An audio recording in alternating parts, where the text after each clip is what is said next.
पैसे का इतिहास। बार्टर से लेकर बिटकॉइन तक, वो पैसा जिसने पूरी दुनिया को अपने ऊपर निर्भर होने के लिए मजबूर कर दिया, वो पैसा जिसने हमें जंगलों में रहने वाले इंसानों को इन ऊंची ऊंची इमारतों में रहने के लिए मजबूर कर दिया। कभी सोचा है कि पैसों की शुरुआत कैसे हुई? तो चलिए इस सफर पर निकलते हैं और देखते हैं कि पैसों की कहानी क्या है। 6000 ईसा पूर्व लोग बार्टर सिस्टम से ही व्यापार करते थे। इस सिस्टम में लोग आपस में सामान को एक्सचेंज करते थे। मान लीजिए अगर आपको एक भेड़ियच चाहिए तो आपको उसके लिए अनाज देना पड़ देता था। यह काम करता था, लेकिन इसमें कई समस्याएं थीं।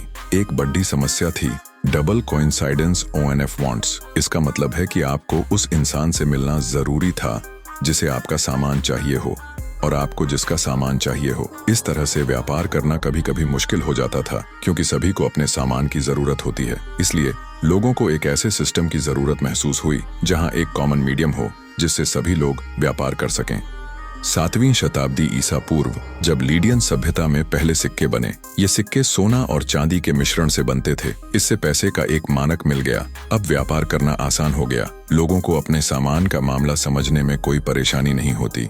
एक सिक्का एक ही जगह पर सभी के लिए एक समान था, जो व्यापार को बहुत बढ़ावा दिया। इन सिक्कों पर प्रशासनिक चिन्ह और इमेज होती थीं, जो उनकी वैल्यू को दर्शाती थीं। ये सिक्के इतने लोकप्रिय हुए कि धीरे धीरे दुनिया के अलग अलग हिस्सों में भी इस तरह के सिक्के बनने लगे। 7वीं शताब्दी के बाद चीन में कागजी पैसे का आविष्कार हुआ। पहले यह सिर्फ व्यापारियों के लिए था, लेकिन धीरे धीरे यह आम लोगों के लिए भी उपयोग में आने लगा। कागजी पैसे का पहला प्रयोग टांग राजवंश के दौरान हुआ। यह कागजी पैसा इतना हल्का था कि लोग इसे आसानी से अपने साथ ले जा सकते थे।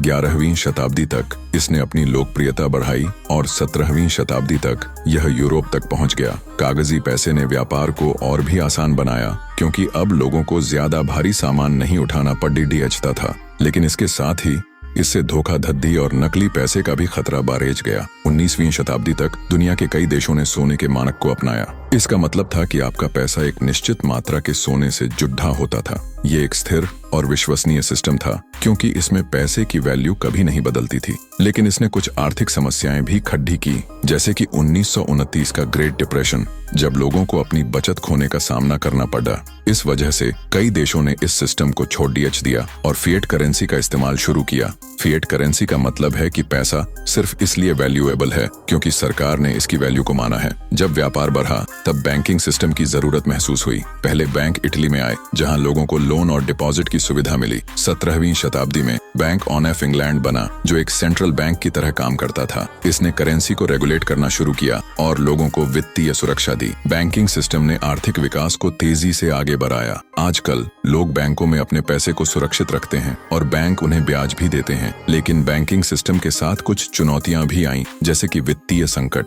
जो कभी कभी अर्थव्यवस्था को प्रभावित करते हैं। अब हम 21वीं सदी में हैं, जहां टेक्नोलॉजी ने पैसे को एक बार फिर बदल दिया है। डिजिटल पेमेंट सिस्टम जैसे पेपाल, गूगल पे और फोन पे ने ट्रांजैक्शन को आसान बना दिया है। आजकल आप अपने मोबाइल से किसी भी जगह पैसा भेज सकते हैं बिना किसी परेशानी के। और फिर 2009 में बिटकॉइन आया, पहली विकेंद्रीकृत क्रिप्टो करेंसी। बिटकॉइन ने वित्तीय दुनिया में एक नया परिवर्तन ला दिया। इसने लोगों को अपने पैसे को एक नई तरह से समझने का मौका दिया। बिटकॉइन के अलावा और भी क्रिप्टो करेंसी हैं, जैसे इथीरियम, रिपल और लाइटकॉइन, जो मार्केट में हैं। ब्लॉकचेन टेक्नोलॉजी के माध्यम से ट्रांजैक्शन और भी सुरक्षित और पारदर्शी बन गए हैं। यह टेक्नोलॉजी एक वितरित लेजर पर काम करती है, जहां सभी ट्रांजैक्शन रिकॉर्ड होते हैं और कोई भी इन्हें बदल नहीं सकता। इस वजह से क्रिप्टो करेंसी को लेकर लोगों की सोच बरच रही है। तो भविष्य में पैसा कैसा होगा? कैशलेस सोसाइटी की तरफ बढ़ने के साथ साथ सेंट्रल बैंक भी अपनी डिजिटल करेंसी पर काम कर रहे हैं। क्या आपने सुना है central bank digital currency CBDC के बारे में? यह बैंक द्वारा जारी किया गया डिजिटल पैसा होगा,